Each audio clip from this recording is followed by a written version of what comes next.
First thing we noticed, I want to get this first. I always like to get the stuff that I don't want to forget done. Is one of his fork legs has moved. These aren't on the same line. So I don't know if they got left that way or if it moved. My guess is it moved. And in these bikes, these billet clamps don't take a lot of torque, so sometimes they can move, especially in a fall, trying to do it. So good idea to keep a track of these. So we're going to set the fork height right now. Give you some tips on that. The first thing I'm loosening all the pinch bolts because neither leg was kind of at a happy spot.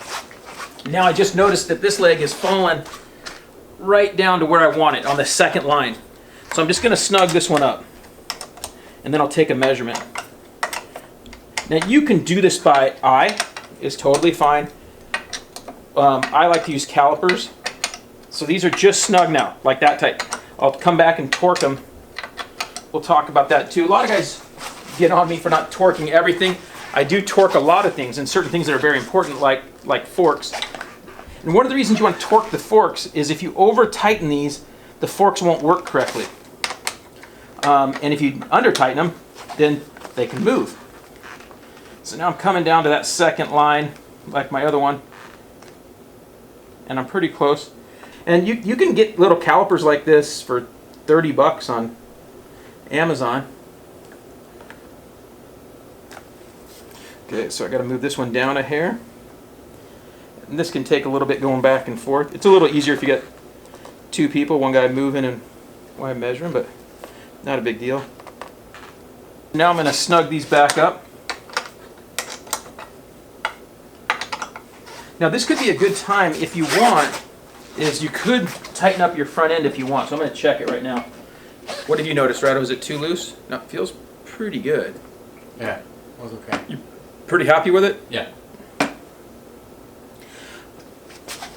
It could be a tiny bit tighter, huh? Good. So I'll show you what to do then. So now we're going to leave just the bottom ones are all tight. Guys always like to ask about this. So now I have the top ones are loose. Top ones have to be loose, so then I can come in here with this tin T-handle. You can't see in here, but right here is there's a pinch bolt. I'll loosen that, and I grab a 17 bolt up here, and I used a 6-point. You know what the difference in a 6-point, 12-point? Rado knows. And it's an aluminum nut up here because if you put a 12-point on there, you can kind of dig into it and damage it a little bit more than a 12-point. So I just barely tighten that thing. Just makes it a little tighter right here. That feels pretty good. Now I'm going to go back to that pinch bolt right here. Tighten this up. Now I can go snug all these up. Just like that. And now I'm going to get my torque wrench out. Now they spec these out really low. I mean, it's so low. And it's so low that they will actually move without a crash. And everybody's got different techniques for torquing, but it's not extremely critical. So we do around 12 foot-pounds on these lower ones, just like this. And then I'll go through and hit these two while I'm here. Then I'm going to go over to the other side.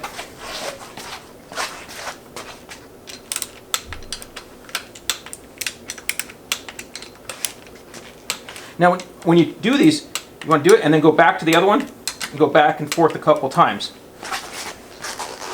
So now we're set at 12. And then I'll put about 16 on the top ones, which is way over what they recommend. But on the top ones, it's still in the Japanese bikes, we run like 17 foot-pounds. Again, we're in 15, 16. So in these top ones, it's not nearly as critical that you can over tighten. With these billet clamps, if you over tighten it, it can feel twitchy. Okay.